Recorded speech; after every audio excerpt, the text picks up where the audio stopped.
হে দুনিয়ার মুসলমান, তোমরা দুনিয়াতে কাউকে ভয় করো না, কারো প্রতি ঈমান এনো না। তোমরা দুনিয়াতে একমাত্র ভয় করবা আমি আল্লাহকে। ভয় করব কাকে ভাই? আরো জোরে বলেন না কাকে? মালিক ডাক দিয়ে বলে, ইয়া আইয়ুহাল্লাযীনা আমানুত্তাকুল্লাহ হাক্কা তুকাতিহি ওয়া লা তামুতুন্না ইল্লা ওয়া আনতুম মুসলিমুন। দুনিয়াতে তোমরা যারা আছো, দুনিয়াতে একমাত্র আমি আল্লাহকে ভয় করো। আমি আল্লাহকে ব্যতীত তোমরা কাউকে ভয় করো না। এবং দুনিয়াতে থাকা অবস্থায় তোমরা পরিপূর্ণ মুসলমান না হইয়া তোমরা অন্ধকার কবরে এসো না। মুসলমান ভাইরা আমার, যদি তুমি দুনিয়াতে আমেরিকাকে ভয় করো ভাই, যদি তুমি ইন্ডিয়াকে ভয় করো, যদি তুমি পাকিস্তানকে ভয় করো, যদি তুমি বাংলাদেশের প্রেসিডেন্ট যারা আছে শেখ হাসিনা, তারেক রহমান, জামাতের আমির যদি বাংলাদেশে ক্ষমতায় আসে, তাদেরকে যদি ভয় করো, মালিক তোমাদের এই ভয় করা দ্বারা তোমাদের প্রতি সন্তুষ্ট হয় না।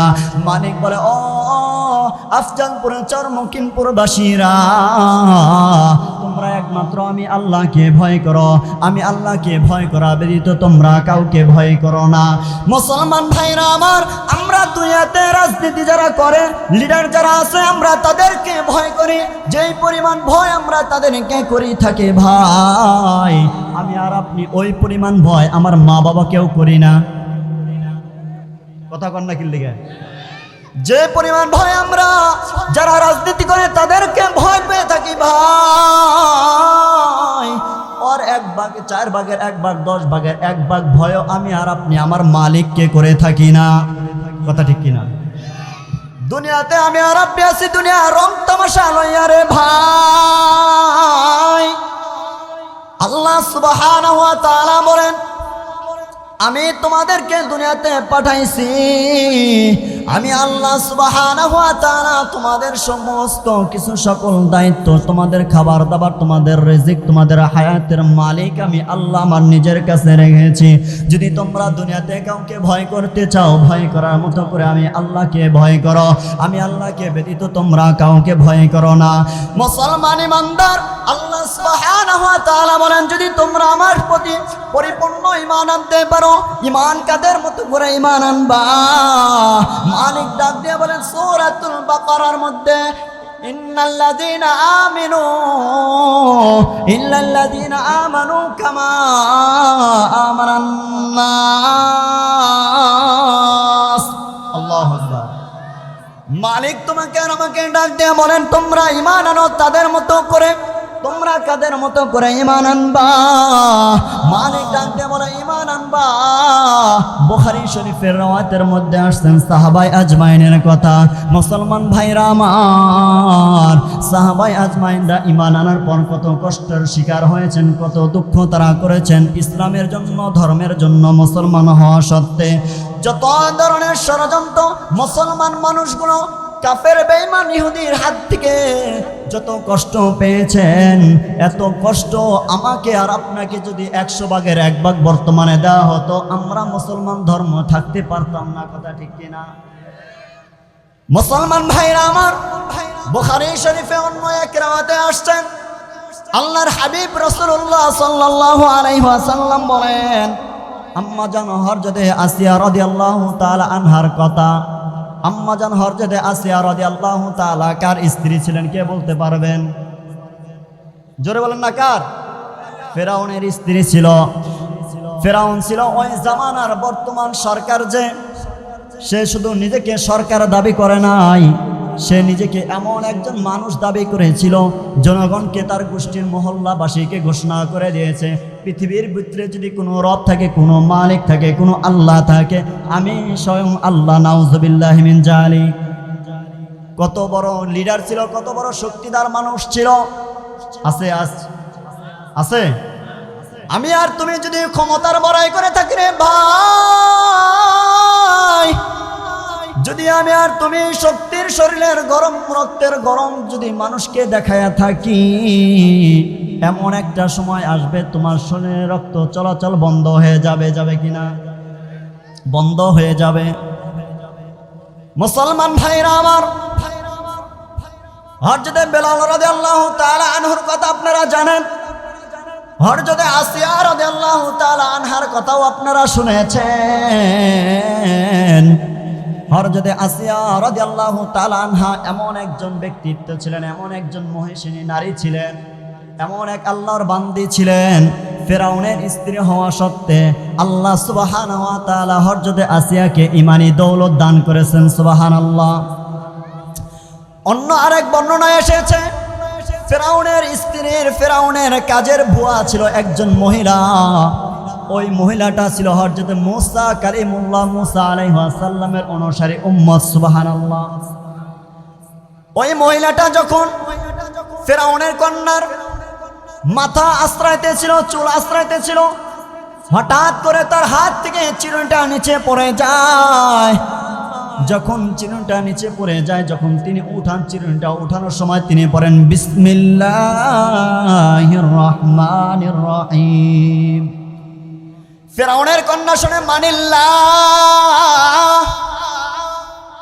মানে তুমি কার নামে চিরুনি উঠাইলা, তুমি কি বলে চিরুনি উঠাইলা? এবার ওই কাজের মহিলা ডাক দিয়ে বলে, আমি যার নাম নিয়ে চিরুনি উঠাইলাম তিনি হলেন তোমার আর আমার রব আল্লাহ, তিনি হলেন তোমার আর আমার রব আল্লাহ। এবার ফেরাউনের কন্যা বলে, আমি তো জানি পৃথিবীর বুকে আমার রব, তোমার রব আমার বাবা ফেরাউন ছাড়া আর কেউ নয়। তাহলে তুমি কোন আল্লাহর কথা বলো, তুমি কোন আল্লাহর নামে তুমি চিরুনি উঠাইলা? ফেরাউনের কন্যা ডাক দিয়ে ফেরাউনের কাছে গেছে। ফেরাউনের কাছে যাওয়ার পর বাবাকে বলতেছে, বাবা আমাদের যে কাজের মহিলাটা আছে, কাজের বুয়াটা আছে, তিনি বললেন আল্লাহ বলে একজন সত্তা আছে, তার নামে আমার মাথা যখন আশ্রয়তে ছিল, আমার মাথার চুল যখন আশ্রয়তে ছিল, বাবা তার হাত থেকে হঠাৎ করে চিরুনিটা নিচে পড়ে যায়। চিরুনিটা যখন মাথা আশ্রানোর সময়ের জন্য আবার উঠাইলো, তখন তিনি বললেন বিসমিল্লাহির রহমানির রহিম। আমি তাকে জিজ্ঞাইলাম, তুমি কার নামে চিরুনি উঠাইলা? তখন তিনি বলেন, তোমার আর আমার রব যিনি, তিনি হলেন আল্লাহ, আমি ওই আল্লাহর নামে চিরুনি উঠাইছি। এবার ফেরাউন ডাক দিয়ে বলে, আমার কন্যা তুমি যাও যাও ওই কাজের মহিলাকে ডাক দিয়ে নিয়ে আসো। এবার কাজের মহিলাটাকে ফেরাউনের দরবারে হাজির করছে। মুসলমান ভাইরা আমার, কথাগুলো বোঝার চেষ্টা করবেন, দিনের কান লাগাইয়া কথাগুলো শোনেন। আল্লাহ সুবহানাহু ওয়া তাআলার যেই সমস্ত বান্দা এবং বান্দিরা জান্নাতের সার্টিফিকেট দুনিয়া থাকা অবস্থায় পেয়েছেন, মালিক ওই সমস্ত বান্দা এবং বান্দীদেরকেও পরীক্ষা আল্লাহ তাআলা বেশি নিয়েছেন। কথা ঠিক কিনা? আল্লাহ সুবহানাহু ওয়া তাআলার বানানো জান্নাতের মধ্যে যদি তুমি আর আমি ঢুকতে চাই, যদি আল্লাহ তাআলার বানানো জান্নাতে তুমি আর আমি যেতে চাই, মালিক তোমাকে আর আমাকে কোনো ধরনের পরীক্ষা ছাড়া জান্নাত দিবে, সেটা কোনোভাবে সম্ভব নয়। দুনিয়াতে যদি তুমি বরফটা যদি হাতের মধ্যে নাও, তুমি যদি এক খণ্ড বরফ হাতের মধ্যে নাও, তোমার হাত ঠান্ডা হবে কিনা? কথা জোরে বলেন, হাত ঠান্ডা হবে কিনা? হাত ঠান্ডা হয়ে যাবে। তুমি আর আমি যদি চুলার ধারে যাই, আগুনের পাশে যদি যাই, আগুন যদি জ্বলতে থাকে, ওখানে যদি যায় দাঁড়াই, আগুনের তাপ তোমার শরীরে হাতের গায়ে লাগবে কিনা ভাই? জোরে বলেন, লাগবে কিনা? আগুনের তাপ কিন্তু তোমার আর আমার গায়ে লাগবে। তুমি আর আমি যদি সূর্যের দিকে তাকাই রে ভাই, প্রচন্ড রৌদ্রের যখন শুরু হয়ে যায়, তখন তুমি আর আমি যদি আসমানের দিকে তাকাই, সূর্যের দিকে তাকাই, সূর্যের আলো তোমার আর আমার চোখের ভিতরে যখন পড়ে, আমি আর তুমি যখন 1 মিনিট পর জমিনের দিকে তাকাই, আমার আর তোমার চোখটা ঝাপসা হয়ে যায়। কথা ঠিক কিনা? সব কিছু কেমন যেন অন্ধকার অন্ধকার লাগে। মুসলমান ভাইরা আমার, আল্লাহ সুবহানাহু ওয়া তাআলা দুনিয়াতে যে আগুনকে দুনিয়াতে পাঠাইছেন, ওই আগুনটা দুনিয়াতে পাঠানোর পূর্বে 3 বার ধৌত করে তারপর দুনিয়াতে পাঠাইছে। তুমি আর আমার যখন আগুনের দ্বারে যাই, এই আগুনের 3 বার ধৌত করার পর আগুনের কাছে গেলে আগুনের তাপ তুমি আর আমি সহ্য করতে পারি না। যে আগুন দ্বারা জাহান্নামের লাকড়ি হয়ে যাবে মানুষ এবং পাথর রে ভাই, ওই আগুনের খাবার হয়ে যাবে তোমার মতো আমার মতো মানুষ এবং পাথর। আগুন জ্বলবে মানুষের দেহ দিয়া এবং পাথর দ্বারা আগুন জ্বলবে, দুনিয়ার কোনো ধরনের লাকড়ি দ্বারা আগুন জ্বালানো হবে না। মুসলমান ভাইরা আমার, ওই পাথর আর ওই মানুষ যদি তুমি আর আমি হতে না চাই, মালিক তোমাকে আর আমাকে একটা সীমাবদ্ধ দিয়ে দুনিয়াতে পাঠাইছেন, ওই সীমার ভিতরে যদি তুমি আর আমি থাকতে পারি, মালিক ডাক দিয়ে বলেন, ইন্নাল্লাযীনা আমানু ওয়া আমিলুস সালিহাতি কানাত লাহুম জান্নাতুল ফিরদাউসি নুজুলা। সুবহানাল্লাহ।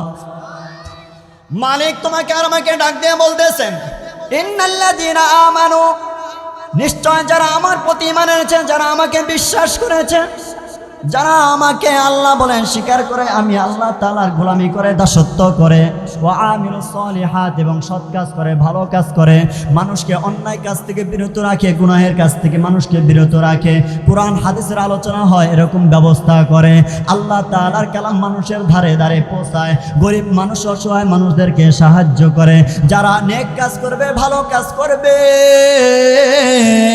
আমি আল্লাহ তাদের জন্য জান্নাতুল ফেরদাউস বানায় রাখছি। তারা দুনিয়া থেকে তাদের মরণ হবে, আর আমি আল্লাহর বানানো জান্নাতের মধ্যে তাদেরকে প্রবেশ করাবো। সুবহানাল্লাহ। জান্নাতে যেতে চাই কে কে ভাই? আমরা কে কে জান্নাতে যেতে চাই?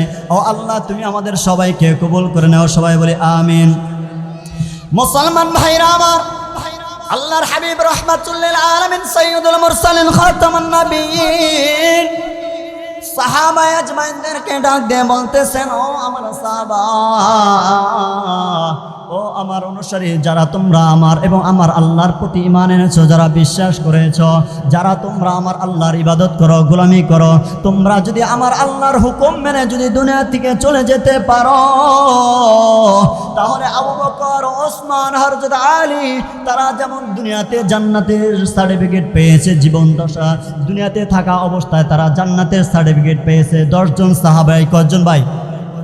10 জন সাহাবী দুনিয়াতে থাকা অবস্থায় জান্নাতের সুসংবাদ পেয়েছেন, জান্নাতের সার্টিফিকেট তাদের আল্লাহর রাসূল সাল্লাল্লাহু আলাইহি ওয়াসাল্লাম দিয়েছেন। ওই সমস্ত বান্দারা মরণের পর জান্নাতে যাবে। সুবহানাল্লাহ। এমন ভাগ্যবান পুরুষ, এমন ভাগ্যবান মানুষ আল্লাহ তাআলা আমাদের সবাইকে কবুল করেন। সবাই বলি আমিন। ওই জান্নাতে যদি আমি আর আপনি যেতে চাই, ওই জান্নাতে যদি আমি আর আপনি প্রবেশ করতে চাই, তাহলে মালিকের হুকুম মোতাবেক তোমাকে আর আমাকে দুনিয়াতে চলতে হবে। কার কথা মতো ভাই? দুনিয়ার কোনো রাজনীতি, দুনিয়ার কোনো প্রেসিডেন্ট, দুনিয়ার কোনো এমপি মন্ত্রী কথা মতো যদি তুমি তোমার বিবেককে তাদের কাছে বিক্রি করে দিয়ে, যদি তাদের কথা মতো যদি তুমি নামাজ, রোজা, হজ, যাকাত সব কিছু বাদ দিয়ে যদি তাদের মতো রাজনীতি দুনিয়াতে যদি ফেরাউনের মতো চলতে চাও, তাহলে ফেরাউনের ইতিহাস আমরা জানি। আল্লাহ সুবহানাহু ওয়া তাআলা ফেরাউনকে লালিত সাগরে, নদীর মধ্যে হাবুডুবু খেতে খেতে তাদেরকে দুনিয়া থেকে বিদায় নিতে হয়েছে। তারা দুনিয়া থেকে চলে গেছে, তাদের মরণ ভালো মরণ হয় নাই। আমার মুসলমান ভাইদের মরণ হয় নামাজরত অবস্থায়, হয় কিনা ভাই? নামাজ পড়তেছে, দুনিয়া থেকে চলে গেছে। তাদের মরণ, তাদের মৃত্যু হচ্ছে সৌভাগ্যবান যারা নামাজরত অবস্থায় দুনিয়া থেকে চলে যায়, যারা রোজা রাখা অবস্থায় দুনিয়া থেকে চলে যায়, তাদের কপাল সৌভাগ্যবান। আমরা হতে পারি কিনা ভাই? হতে চাই কিনা? তাহলে আপনাদের আমাদের সামনে রমজান মাস আসতেছে। কাল দিন পর থেকে তারাবির নামাজ শুরু হয়ে যাবে। কালকে মঙ্গলবার, বুধবার থেকে তারাবি শুরু, বুধবার থেকে রোজা শুরু। রাখবো তো রোজা ইনশাল্লাহ? সবাই রাখবো তো? রোজার গুরুত্ব আর রোজার ফজিলত যদি জানেন, সাহাবায়ে আজমাইন যে পরিমাণ কষ্ট মুজাহাদা সহ্য করেছেন, দিনের পর দিন তাদের চুলায় রান্না হয় না। আমরা জানি আল্লাহ রাসূল সাল্লাল্লাহু আলাইহি ওয়াসাল্লাম পেটের ভিতরে 3টা পাথর বেঁধে দিন কাটাইছে। সাহাবায়ে আজমাইন পেটের ভিতরে পাথর বেঁধে দিন কাটাইছে। আপনাকে আমাকে পেটে পাথর বাঁধতে হয় ভাই? আল্লাহ তাআলা যে রিজিক দিয়েছেন, যে খাবার আমাদেরকে দিয়েছেন, আমরাও খাই, গরু ছাগলকে খাওয়াই, তারপরে খাবার শেষ হয় না। কথা ঠিক কিনা ভাই? এটা একমাত্র আমার হাবিবের, আল্লাহ রসুলের দোয়ার বরকতে আল্লাহ সুবহানাহু ওয়া তাআলা এই মুসলমান জাতির খাবারের ব্যবস্থা আল্লাহ তাআলা অফুরন্ত দান করেছেন। এই খাবারের মর্যাদা, এই খাবারের গুরুত্ব আপনাকে আমাকে দিতে হবে। আল্লাহ রাসূল সাল্লাল্লাহু আলাইহি ওয়াসাল্লাম বলেছেন, দুনিয়াতে যতদিন পর্যন্ত একজন মুসলমান থাকবে, দুনিয়াতে যতদিন পর্যন্ত একজন ইমানদার বান্দা থাকবে যে লা ইলাহা ইল্লাল্লাহ মুহাম্মাদুর রাসূলুল্লাহ বলে, আশহাদু আল্লা ইলাহা ইল্লাল্লাহ বলে, আমি আল্লাহকে আল্লাহ বলে সাক্ষী দেয়, আমি আল্লাহর রাসূলকে রাসূল হিসাবে সাক্ষী দেয়, মেনে নেয়, ততদিন পর্যন্ত পৃথিবী ধ্বংস হবে না, কিয়ামত হবে না। সুবহানাল্লাহ।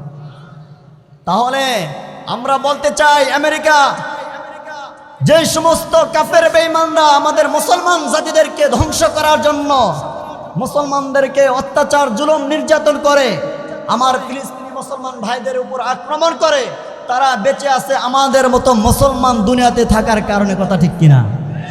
আমার আর আপনার মতো মুসলমান যদি দুনিয়াতে না থাকে, ওই সমস্ত কাফেরদের হাত, তাদের খাবার সব কিছু বন্ধ হয়ে যাবে। কথাকার আল্লাহর, কথাকার আল্লাহ। কারণ আল্লাহর রাসূল সাল্লাল্লাহু আলাইহি ওয়াসাল্লাম বলেছেন, একজন ইমানদার ব্যক্তি থাকা অবস্থায় পৃথিবী কি হবে না? ধ্বংস হবে না। তাহলে আমরা মুসলমান আছি বলে আমাদের উসিলায় ওরা খাইতেছে। আমাদের উসিলায় কারা খায়? ইউরোপ, আমেরিকা, আপনার ভারতের মন্ত্রী নাম কি তার? মোদি, আরো যা কন্যা কিল্লিগা যা আছে সব খাইতেছে আমাদের উসিলায়। কাদের উসিলায় ভাই? আমাদের উসিলায়। কিন্তু আমরা মুসলমান, আমাদের মন মানসিকতা আমরা এমন এক পর্যায়ে নিয়েছি, আমরা তাদেরকে আমাদের রাজনীতি হিসাবে অনুসরণ করি, আমরা রাসূলুল্লাহ সাল্লাল্লাহু আলাইহি ওয়াসাল্লামকে অনুসরণ করি না। আর আমরা যদি রাজনীতির কথা বলি, আমাদেরকে বলা হয় রাজাকার। আমাদেরকে কি বলা হয়? কথা ঠিক কিনা? আমরা রাজাকার ভাই। আল্লাহ রাসূল সাল্লাল্লাহু আলাইহি ওয়াসাল্লামের হাদিস, আমার আল্লাহ তাআলার কুরআন, আমাদের মতো হুজুর ওলামায়ে কেরাম বাংলাদেশে পৃথিবীর বুকে আছে বলে জিন্দা আছে। আল্লাহর হাদিস, আল্লাহর হাবিবের হাদিস, আল্লাহর তাআলার কুরআন যদি পৃথিবীর বুকে না থাকে, পৃথিবী দুনিয়াতে থাকবে না, পৃথিবী ধ্বংস হয়ে যাবে। তো যে কথা বলতেছিলাম, মুসলমান ইমানদার ভাইরা আমার, ফিরআউনের কাজের ভুয়া ছিল একজন।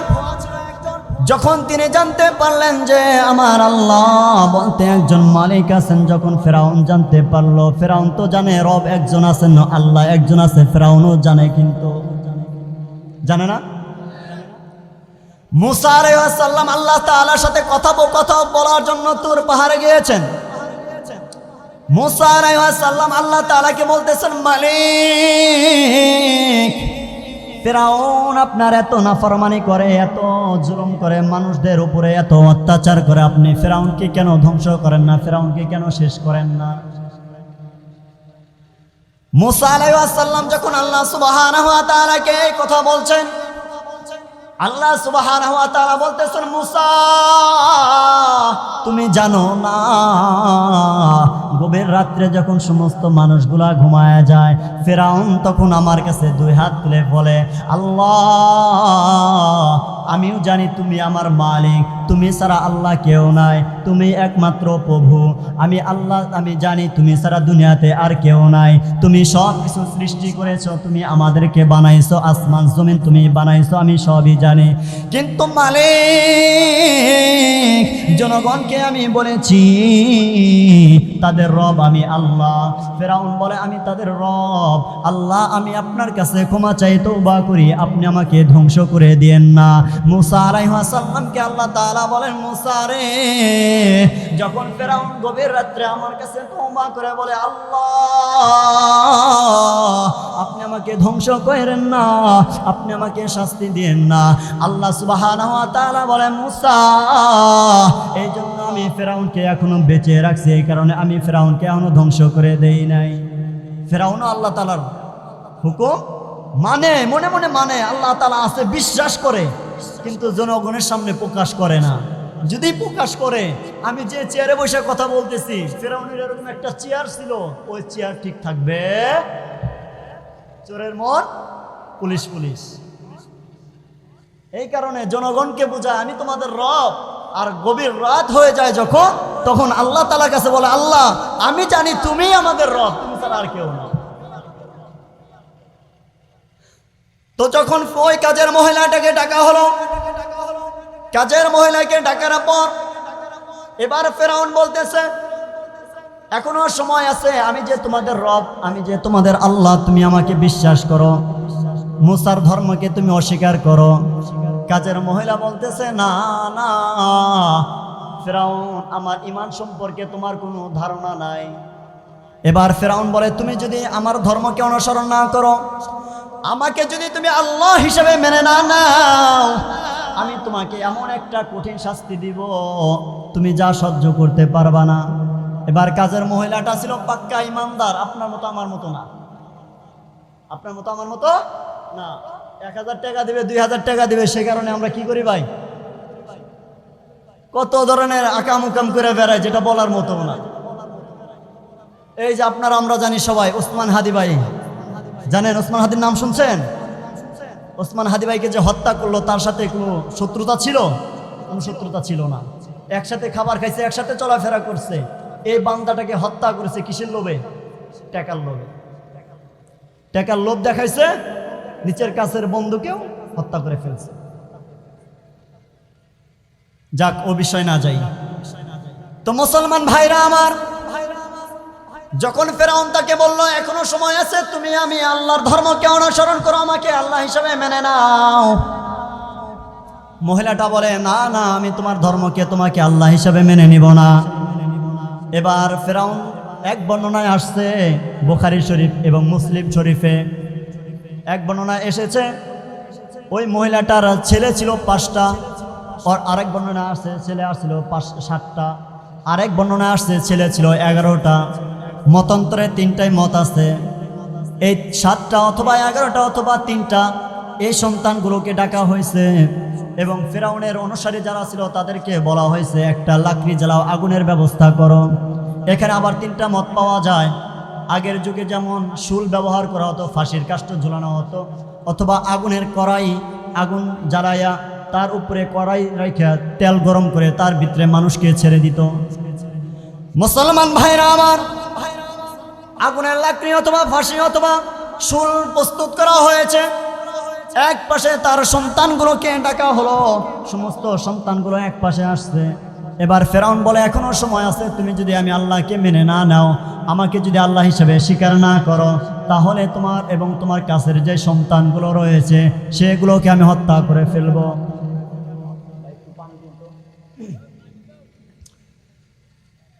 এবার ফেরাউন বলতেছে, তুমি যদি আমি আল্লাহকে আল্লাহ বলে স্বীকার না করো, আমি তোমার সন্তানগুলোকে এমন এক শাস্তি দিব যেটা তুমি সহ্য করতে পারবা না।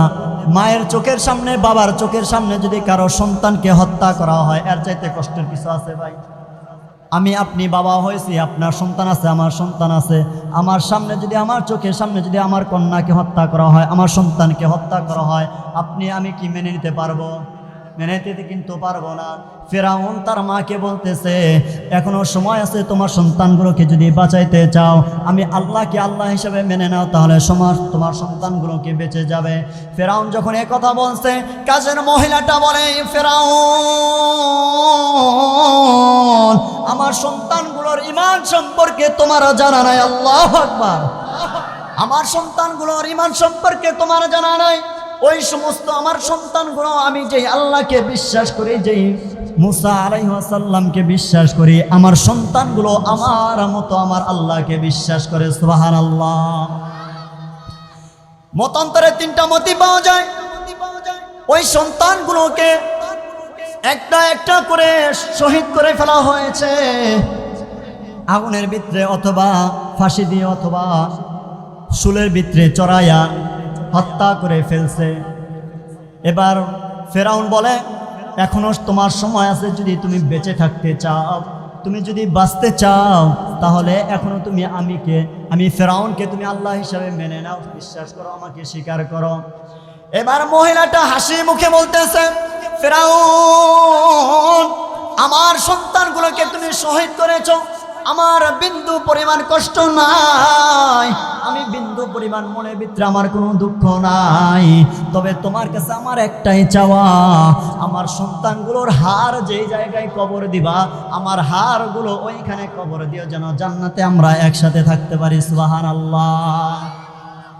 এর মাধ্যমে বোঝা যায়, যদি হাড়গুলো হয় তাহলে হয়তো আগুন জ্বালাইছে, ওর ভিতরে তেল দিয়ে কড়াইয়ের ভিতরে তেল গরম করছে, কারণ তেল পানি গরম করলে অথবা তেল যদি গরম করে ওখানে যদি আপনাকে আমাকে ফেলাই দেওয়া হয়, আপনার হাড়গুলো আলাদা হয়ে যাবে, মাংসগুলো আলাদা হয়ে যাবে, কথা ঠিক কিনা? আর শুলে যদি চলানো হয় তাহলে আমার যখন শুলে চলানো হবে আমার পুরো দেহটা সব কিছু আর হাড় আলাদা হবে না, তখন মাংস হাড় সব কিছু একসাথে থেকে যাবে, আস্তে আস্তে সব কিছু পুষতে থাকবে। তো মুসলমান ভাইরা আমার, যখন তার সন্তানগুলোকে এবং ওই কাজের মহিলাটাকে শহীদ করে ফেলল, এবার শহীদ করার পর মিস আসিয়া রাদিয়াল্লাহু তাআলা আনহার কাছে গেছে। আসিয়া রাদিয়াল্লাহু তাআলা আনহাকে গিয়ে বলতেছে, কোনো খবর শুনছনি? আসিয়া বলে, কি খবর? কয়, আমাদের যে কাজের মহিলাটা ছিল ওই তার সন্তানগুলো এবং তাকে আমি হত্যা করে ফেলছি। এবার ফেরাউনের বিবি আসিয়া রাদিয়াল্লাহু তাআলা আনহা আসমানের দিকে তাকাইছে। আসমানের দিকে তাকাইয়া দেখতেছেন ফেরেশতাগুলো, সমস্ত ফেরেশতারা ওই সন্তানগুলো এবং তার মাকে জান্নাতে নেওয়ার জন্য কেমন যেন প্রতিযোগিতা করতেছে। সুবহানাল্লাহ, আর একবার বলো না সুবহানাল্লাহ। এবার আসিয়া রাদিয়াল্লাহু তাআলা আনহা মুস্কি মুস্কি হাসে আর ফেরাউনকে বলে, হ্যাঁ আমি শুনেছি। ফেরাউন বলে, তুমি কিভাবে শুনলা? তুমি তো ঘরের ভিতরে। এবার ফেরাউনকে বলে, তুমি জানো না, আমি যখন আসমানের দিকে তাকাইলাম, আসমানের দিকে তাকানোর পরে দেখতেছি জান্নাতের ফেরেশতাগুলো তাকে জান্নাতে নেওয়ার জন্য কেমন যেন প্রতিযোগিতা করতেছে। এবার ফেরাউন বলে, তাহলে কি তুমিও মুসলমান? হ্যাঁ, ফেরাউনের এবারে বিবিও বলে, আমিও মুসলমান হয়েছি, কিন্তু তুমি জানো না। এবার ফেরাউনের মাথা তো খারাপ হয়ে গেল। এবার ফেরাউন মিস্টার তার বন্ধু হামানের কাছে গেছে। ফেরাউনের বন্ধু ছিল হামান, তিনিও ছিল একজন নিষ্ঠুর কাফের। একটা কথা মনে রাখবেন, প্রত্যেকটা প্রেসিডেন্ট, প্রত্যেকটা মন্ত্রী যতটুকু খারাপ না হয়, যতটুকু জুলুম না করে, তার ডাইনে বামে যে সমস্ত চামচারা থাকে তার চাইতে বেশি খারাপ হয়। কথা ঠিক কিনা? আরো জোরে বলুন, কথা ঠিক কিনা? এবার হামান তার বন্ধু ফেরাউনকে পরামর্শ দিচ্ছে, আমি তোমাকে পরামর্শ দেই, সেই অনুযায়ী তুমি বাস্তবায়ন করো। এবার হামান ফেরাউনকে পরামর্শ দেয়, বন্ধু, জনগণ যদি জানে তোমার বিবি আসিয়া সে মুসলমান হয়ে গেছে, তোমাকে আল্লাহ হিসাবে মানে না, খোদা হিসাবে মানে না, তাহলে কিন্তু তোমার চেয়ার থাকবে না, তাহলে কেউ তোমাকে আল্লাহ হিসাবে বিশ্বাস করবে না। এবার হামান বলে, বন্ধু, আমি তোমাকে একটা পরামর্শ দেই, তুমি এই অনুযায়ী বাস্তবায়ন করো। ফেরাউন বলে, কি পরামর্শ দিবা? এবার ফেরাউনকে বলে, তুমি তোমার বিবিকে রৌদ্রের মধ্যে উত্তপ্ত বালু, যখন মরুভূমির ভিতরে বালু প্রচন্ড গরম হয়ে যায়, ওই বালুর ভিতরে তুমি তোমার স্ত্রীকে শোয়াই দিবা খালি গতরে। ফেরাউন কত বড় নিষ্ঠুর, তার বিবিকে ওই উত্তপ্ত বালুর ভিতরে, মরুভূমির ভিতরে নিয়ে গেছে, কাপড় খুলে তার ভিতরে শোয়ায় রাখছে, চোখটা সূর্যের দিকে তাকায় দিছে। এবার আসিয়া মালিককে ডাক দিয়ে বলতেছেন, আল্লাহ, আমি ফেরাউনের অত্যাচারের কাছে, ফেরাউনের জুলুমের কাছে আমি ভয় পাই না। মালিক, আমি দুনিয়ার কোনো শাস্তিকে ভয় পাই না, আমি ভয় পাই তো একমাত্র তুমি আল্লাহকে। মালিক, ফেরাউন আমাকে যত শাস্তি দেয় না কেন, আমি কোনো সব শাস্তি আমি মাথা পেতে নেব, কোনো সমস্যা নাই।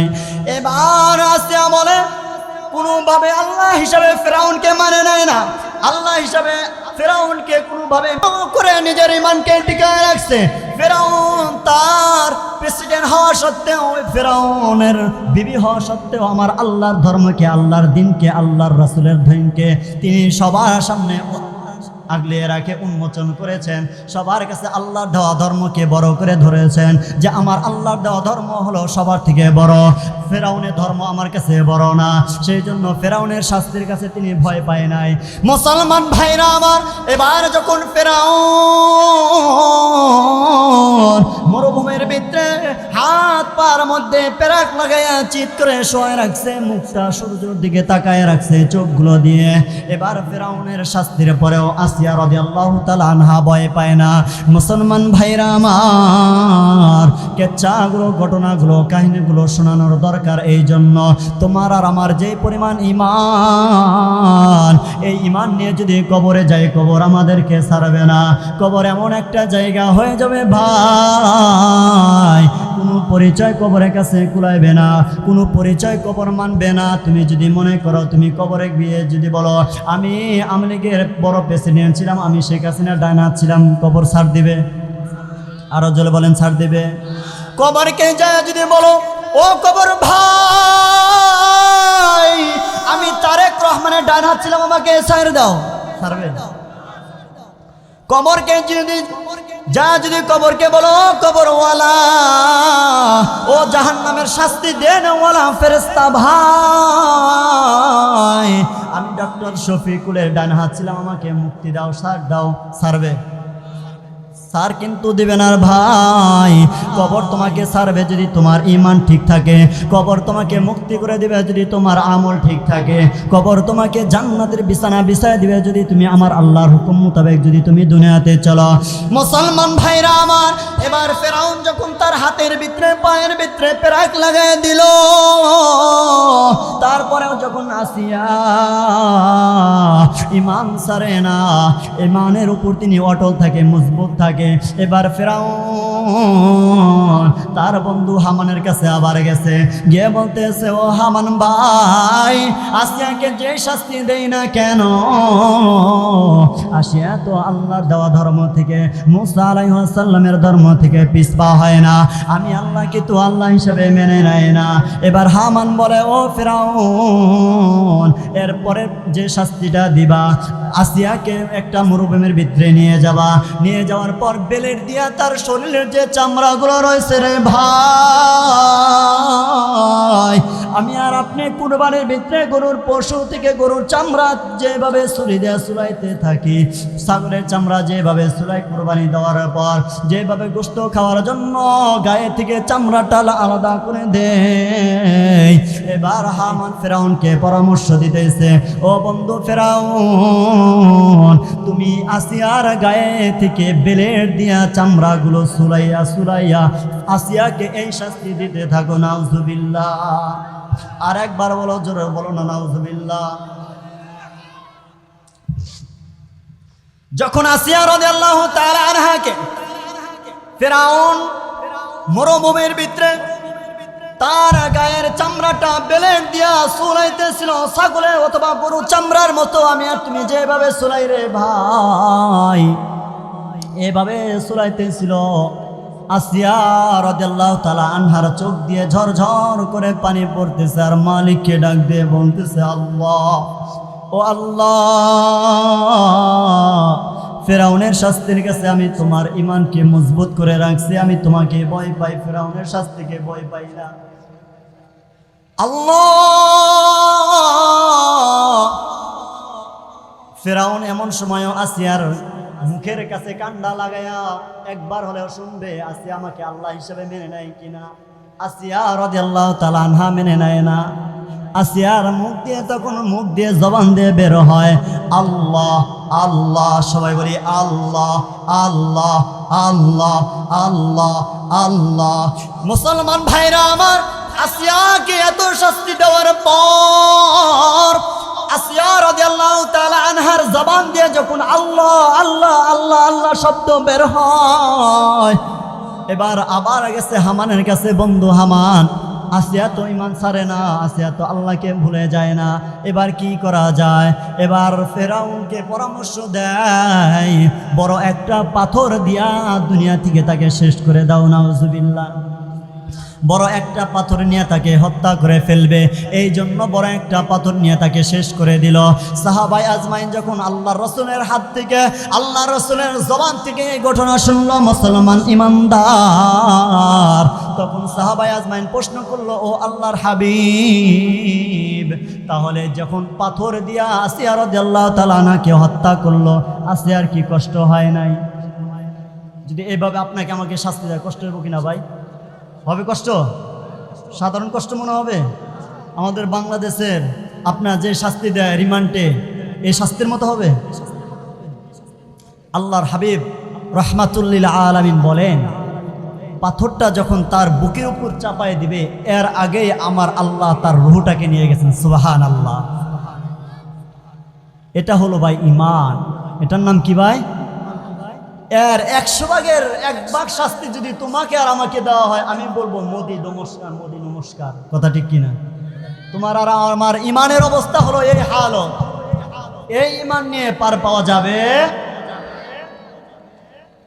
মুসলমান ভাইরা আমার, যদি ইমানকে মজবুত করতে চাও, যদি আমার আল্লাহর বানানো জান্নাতের ভিতরে তুমি আর আমি প্রবেশ করতে চাই, ওই জান্নাতের মধ্যে যদি তুমি আর আমি থাকতে চাই, আমার আল্লাহ তোমার জন্য যে জান্নাত বানায় রাখছেন, মালিক তোমাকে আর আমাকে ডাক দে বলে, ও আফজালপুর সরকার পাড়া যুবক এবং মুরব্বী বাবারা, আমি তোমাদের জন্য যে জান্নাত বানায় রাখলাম, এই জান্নাতের মধ্যে যদি তুমি আর আমি যাইতে চাই, তাহলে আমি আল্লাহ তাআলা তোমাদেরকে একটা বিধান দিয়ে দুনিয়াতে পাঠাইলাম। এই বিধান অনুযায়ী যদি তুমি আর তোমার ফ্যামিলি, তোমার আহাল, তোমার পরিবারকে, তোমার রাষ্ট্রকে, তোমার দেশকে যদি তুমি সাজাইতে পারো, তাহলে আমি আল্লাহ তাআলার বানানো জান্নাত তোমাদের জন্য অপেক্ষা করে। কেমন অপেক্ষা করে জানো নি? তোমার মৃত্যু হয়ে যাবে, তোমাকে জান্নাতে প্রবেশ করাইতে দেরি হবে না। সুবহানাল্লাহ। তোমার মরণ হয়ে যাবে, তোমার আর আমার জন্য জান্নাতের দরজা আল্লাহ তাআলা খুলে দিবে। মুসলমান ভাইরা আমার, যখন কিয়ামত হয়ে যাবে, পৃথিবীটা যখন ধ্বংস হয়ে যাবে, পৃথিবীর বুকে যখন কোনো ধরনের মানুষ, কোনো ধরনের মাখলুকাত পৃথিবীর বুকে বেঁচে থাকবে না, প্রাণ থাকবে না, যখন সব কিছু শেষ হয়ে যাবে, আল্লাহ সুবহানাহু ওয়া তাআলা হাসরের ময়দান কায়েম করে ফেলবেন। এরকম একটা বিচারের ময়দান কাঠগড়া হয়ে যাবে। আদম আলাইহিস সালাম থেকে শুরু করে নিয়ে কিয়ামতের আগ পর্যন্ত যত মানুষ পৃথিবীর বুকে আসছে এবং আসবে, যারা চলে গেছে, এবং পৃথিবীর বুকে যত মানুষ আসবে, সমস্ত মানুষগুলো যখন একত্রিত হবে, একটা ময়দানের ভিতরে থাকবে, আল্লাহ সুবহানাহু ওয়া তাআলা প্রত্যেকের আমল অনুযায়ী এক একটা শাস্তির ফয়সালা করে দিবে। আমল যার বান্দা, যে বান্দার আমল ভালো হবে, ওই বান্দার জান্নাত ঠিকানা হয়ে যাবে। আর যেই বান্দা গুনাহ করছে, আমলও করছে, ওই বান্দাদেরকে আল্লাহ তাআলা একটা জায়গা রাখবে। মুসলমান ভাইরা আমার, যখন কিয়ামত সংগঠন হয়ে যাবে, কিয়ামত কায়েম হয়ে যাবে, কোনো মানুষ দুনিয়াতে থাকবে না। প্রত্যেকটা মানুষকে একটা সময় দিয়ে আল্লাহ তাআলা জান্নাত অথবা জাহান্নামের ভিতরে প্রবেশ করাবেন। যাদের জাহান্নাম হয়ে যাবে তারা জাহান্নামের ভিতরে যাবে, এক একটা স্তরে, এক একটা মেয়াদে। আমাদের দেশে যেরকম হয়ে যায় 6 মাসের জেল, 1 বছরের জেল, 5 বছরের জেল, হয় কিনা ভাই? যেই বান্দার গুনাহ বেশি হবে, যেই বান্দার আমল বেশি হবে, যার আমল বেশি ওই বান্দার শাস্তি হবে কম, ওই বান্দার আমল, ওই বান্দার ঠিকানা হয়ে যাবে জান্নাত। আর যেই বান্দার গুনাহ হয়ে যাবে বেশি, ওই বান্দার ঠিকানা হবে জাহান্নাম। আমার মালিক তোমাকে আর আমাকে ডাক দিয়ে বলেন, যেই বান্দার ভিতরে সামান্য পরিমাণ ঈমান আছে, শস্যের দানা পরিমাণ ঈমান থাকবে, ওই বান্দাকে আল্লাহ তাআলা যতই অন্যায় করুক না কেন, যতই নাফরমান করুক না কেন, যতই আল্লাহর হুকুম অমান্য করে চলুক না কেন, মালিক ওই বান্দাকে একদিন না একদিন অবশ্যই শাস্তি শেষ হওয়ার পর জান্নাত দান করবেন। সুবহানাল্লাহ। মুসলমান ভাইরা আমার, যখন মেয়াদের প্রত্যেকটা বান্দাদেরকে জাহান্নামের ভিতরে শাস্তির ফয়সালা করে দিবে, বান্দাগুলো জাহান্নামের ভিতরে থাকবে। থাকার পর এবার আল্লাহ সুবহানাহু ওয়া তাআলা যুগের পর যুগ, অনেক হাজার বছর চলে যাওয়ার পর ফেরেশতাদেরকে বলবে, আমার যে সমস্ত বান্দাগুলো জাহান্নামের মধ্যে রয়েছে, ওই সমস্ত বান্দাগুলোকে জাহান্নাম থেকে বের করো। সুবহানাল্লাহ। এবার জাহান্নামী ফেরেশতাগুলো জাহান্নামের কাছে যাবে। জাহান্নামের কাছে গিয়ে দেখবে, আমরা যেরকম বিভিন্ন ধরনের দান উড়ায় থাকি, দান ব্যবহার করে থাকি, দান আমরা উপার্জন করে থাকি, দান লাগাই, এর ভিতরে হাজারো হাজারো চিটা দান থাকে কিনা ভাই? কথাগুলো বোঝানোর জন্য উদাহরণস্বরূপ জাহান্নামের মধ্যে এমন একটা অবস্থা হয়ে যাবে, চিটা ধানের মতো এক একটা বান্দা এক একটা জায়গায় পড়ে থাকবে। শাস্তি আল্লাহ তাআলা দিতে দিতে তাদের রুহটাকে, তাদের দেহটাকে শাস্তি দিতে দিতে দিতে দিতে পাতিলের নিচে যেরকম কালো হয়ে যায়, প্রত্যেকটা মানুষের প্রত্যেকটা দেহের অবস্থা এরকম কালো হয়ে যাবে। মালিক ডাক দিয়ে বলবেন ফেরেশতাদেরকে, ওই সমস্ত বান্দাগুলোকে, হায়াত নামে একটা নদী আছে, ওই নদীর ভিতরে তাদেরকে নিয়ে আসো, ওই নদীর পানি দিয়ে তাদেরকে গোসল করাও। আল্লাহ তাআলা ফেরেশতারা বলবে, আল্লাহ এই অবস্থায় যদি এই বান্দাগুলোকে জাহান্নামে, যদি জাহান্নাম থেকে জান্নাত দান করেন, তাহলে জান্নাতের পরিবেশ নষ্ট হয়ে যাবে, এই অবস্থায় তাদেরকে জান্নাতে দেওয়া যাবে না। আল্লাহ তাআলা বলবেন, ওই সমস্ত বান্দাগুলোকে তুমি ওই নদীর পানি দিয়ে গোসল করায় তারপরে তুমি তাদেরকে জান্নাতে প্রবেশ করাও। মুসলমান ভাইরা আমার, গুনাহগার বান্দাগুলোর যখন শাস্তি শেষ হয়ে যাবে, যখন তারা জান্নাতের ভিতরে গোসল করানোর পর জান্নাত দান করবেন, আল্লাহ তাআলা ওই বান্দাগুলোর জান্নাতের ঠিকানা হয়ে যাবে এক একটা এই পৃথিবীর সমান, এই পৃথিবীর 10 দুনিয়ার সমান। এক হাদিসের ভিতরে আসছে 11টা দুনিয়ার সমান এক একটা বান্দার জান্নাত হবে। সুবহানাল্লাহ। মুসলমান ভাইরা আমার, যখন ওই বান্দাগুলোকে গোসল করে জান্নাত দান করবেন, জান্নাতের ভিতরে যখন তারা যাবে, যাওয়ার পর ফেরেশতাদেরকে বলবে আর কোনো বান্দা আছে কিনা। ফেরেশতারা খুঁজবে, কোনো বান্দাকে পাবে না। আল্লাহর হাবিব বলেন, মুসলিম শরীফের ভিতরে আসছে, আল্লাহ সুবহানাহু ওয়া তাআলা আমরা যেরকম কোদাল অথবা বেলচা ব্যবহার করি মাটি তোলানোর জন্য, আল্লাহ তাআলার কুদরতি হাত অথবা কুদরতি পা দিয়ে এরকম বেঁকা করে জাহান্নাম থেকে উঠাবে কিছু বান্দাকে। একটা শেষ বান্দা থাকবে একজন, ওই বান্দার অনেক হাজার কোটি বছর জাহান্নামের শাস্তি ভোগ করার পর আল্লাহ তাআলাকে বলবে, আল্লাহ একবারের জন্য তুমি আমাকে জাহান্নামের শাস্তি থেকে দুনিয়াতে পাঠাও, একবার আমাকে জাহান্নামের শাস্তি থেকে বাইরে পাঠাও। আল্লাহ তাআলা বলবে, কেন? ওই বান্দা বলবে, আল্লাহ আমি অনেক বছর থাকলাম, আমাকে এবার একটু বাইরের আলো বাতাস দেখাও। আল্লাহ তাআলা বলবেন, আচ্ছা ঠিক আছে, আর কোনো কিছু তো চাবা না। বান্দা বলবে, আল্লাহ ঠিক আছে, আমি আর আপনার কাছে কোনো ধরনের আবদার করব না। মুসলমান ভাইরা আমার, আল্লাহ তাআলা ওই বান্দাকে জাহান্নাম থেকে, এই বান্দাটা হবে জাহান্নামের শেষ বান্দা, এরপরে আর কোনো বান্দা জাহান্নামে থাকবে না। মুসলমান ভাইরা আমার, এই বান্দা যখন জাহান্নাম থেকে বের হবে, জাহান্নাম থেকে বের হওয়ার পর এই বান্দা একটা দেখবে অনেক দূরে একটা গাছ দেখা যায়। আল্লাহ তাআলাকে বলবে, আল্লাহ মালিককে একবার সবাই জোরে ডাক দাও না আল্লাহ, আর একবার জোরে বলো না আল্লাহ, আরো জোরে বলো না আল্লাহ। ওই জাহান্নামী বান্দাটা মালিককে ডাক দিয়ে বলবেন, আল্লাহ তোমার কাছে আমি আর কোনো কিছু চাই না, একটা বারের জন্য আমি ওই গাছের গোড়ায় যেতে চাই। আল্লাহ তাআলা বলবে, বান্দারে তুমি না আমাকে বললা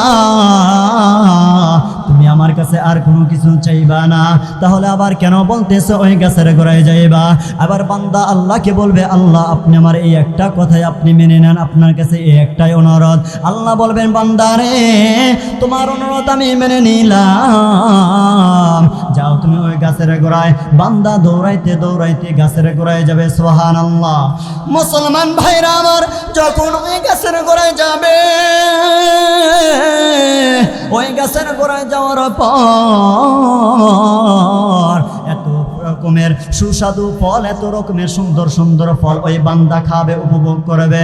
মুসলমান ভাইরা আমার, ওই ফলগুলো খাওয়ার পর বান্দা অনেক বছর ওখানে থাকবে, থাকার পর এবার আর একটা দূরের দিকে তাকাবে।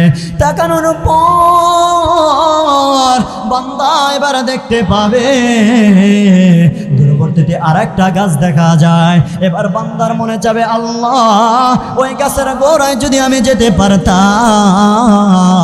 বান্দা যখন আল্লাহ তাআলাকে ডাক দিয়ে বলবেন, আল্লাহ ওই গাছের গোড়ায় আমি যেতে চাই। পর্দার আড়ালের মা বোনেরা, ও আমার যুবক ভাইরা, ওই বানানো জান্নাতে যদি যদি তুমি আর আমি যেতে চাই, ওই জাহান্নামের আগুন থেকে যদি মুক্তি পেতে চাও, আমার আল্লাহ যেই কথাগুলো বলতেছেন, আল্লাহর হাবিব যেই কথাগুলো তোমাকে আমাকে বলে গেছেন, ওই কথা মতো জীবন করো। আল্লাহর কোরআন অনুযায়ী নিজের জীবনকে সাজাও। আল্লাহর হাদিস মোতাবেক তোমার আর আমার জীবনকে যদি গঠন করতে পারি, আমার আর তোমার সন্তানগুলোকে যদি আদর্শবান মানুষ হিসাবে শিক্ষা দিতে পারি, যদি কোরআন হাদিসের শিক্ষা দিতে পারি ভাই, যদি তাদের ঈমান যদি মজবুত করায়, যদি তাদেরকে দ্বীনি শিক্ষা দিয়ে যদি দুনিয়া থেকে তুমি আর আমি চলে যেতে পারি, তাহলে তোমার আর আমার আল্লাহর হাবিব বলেন এক একটা জান্নাতি বান্দাগুলো, যে সমস্ত জাহান্নামী বান্দারা জাহান্নামের ফয়সালা হয়ে গেছে, জাহান্নামে চলে যাবে, একটা কোরআনের হাফেজ এরকম 10 জন জাহান্নামী বান্দাকে সুপারিশ করে জান্নাতে নিয়ে যাবে। সুবহানাল্লাহ। প্রধান বক্তার আগমন, প্রধান বক্তার আগমন। লিল্লাহে তাকবীর, লিল্লাহে তাকবীর। মুসলমান ভাইরা আমার, এবার ওই বান্দা যখন জান্নাতের ওই গাছের গোড়ায় গিয়ে দাঁড়াবে, দাঁড়ানোর পর অনেক বছর তার কাছ থেকে কেটে যাবে। ওই গাছের গোড়ায় যখন অপেক্ষা করবে, করার পর এবার একবার আল্লাহ তাআলাকে ডাক দিয়ে বলবেন, আল্লাহ ওই একটা গাছ দেখা যায় দূরে, একটা আমি ওই গাছের গোড়ায় যেতে চাই। আল্লাহ তাআলা বলবেন, বান্দারে তুমি না বললা আমার কাছে আর কোনো কিছু চাইবা না? মুসলমান ভাইরা আমার, বান্দা যখন আল্লাহ তাআলার কাছে বলবে, আল্লাহ তাআলা ওই বান্দার মনের আশাকে পূরণ করে নেবেন। পূরণ করে দেওয়ার পর বান্দা দৌড়াইয়া ওই গাছের গোড়ায় যাবে। ও মুসলমান ভাইরা, কথাগুলো মনোযোগ দিয়ে শোনো। এবার আল্লাহ তাআলা ওই বান্দা গাছের গোড়া পর্যন্ত যাবে। যাওয়ার পর ওখানে অনেক বছর থাকবে। থাকার পরে দেখবে কেমন যেন একটা রাজপ্রাসাদ, সুন্দর একটা বাড়ি দেখা যায়। সুবহানাল্লাহ। একটা কেমন যেন বড় বাড়ি দেখা যায়, জান্নাত দেখা যায়। ওই জান্নাতের ভিতরে জান্নাতি বান্দাগুলো, নাজ নিয়ামত বান্দাগুলোর কথা, বান্দাগুলো সব কিছু কেমন জানে সে কানে শুনতে পারবে। এবার আল্লাহকে ডাক দিয়ে বলবেন, আল্লাহ আমি ওই বাড়ির ভিতরে যেতে চাই, আমি জান্নাতে একবার ঢুকতে চাই। আল্লাহ তাআলা বলবে, বান্দারে তুমি না বললা আমার কাছে আর কোনো কিছু চাবা না? আল্লাহ তাআলাকে বলবে, আল্লাহ তোমার কাছে আমার কাছে একটাই অনুরোধ, তুমি একবারের জন্য আমাকে ওই গেটের ভিতরে প্রবেশ করাও। সুবহানাল্লাহ।